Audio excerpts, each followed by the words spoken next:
আসসালামু আলাইকুম। এই যে স্যামসাং আপনার ফিলিপ 3, ফিলিপ 4 এরকম গ্রিন লাইন হয়ে যায়। তারপরে আমরা ডিসপ্লে অরিজিনালি চেঞ্জ করে থাকি। তারপরে হচ্ছে রেবন, অনেকের রেবন প্রবলেম হয়, যেমন এরকম বন্ধ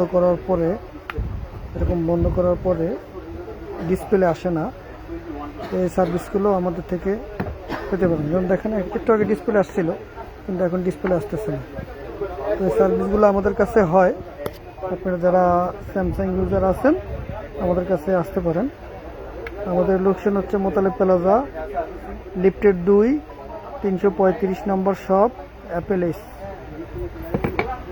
এই দেখেন আর একটা মোবাইল আছে, এটা হচ্ছে ফোল্ড 3। তাও ভিতরে ডিসপ্লে প্রবলেম, হ্যাঁ, সামনেরটা ভালো আছে, তাও গ্রিন লাইট। এরকম ধরনের প্রবলেম হলে আমরা অরিজিনালি ডিসপ্লে দিয়ে থাকি। যারা ইচ্ছা আছে ডিসপ্লে চেঞ্জ করার অরিজিনালি ভালোভাবে এবং বিশ্বস্ত জায়গা খোঁজেন, আমাদের এখানে আসতে পারেন।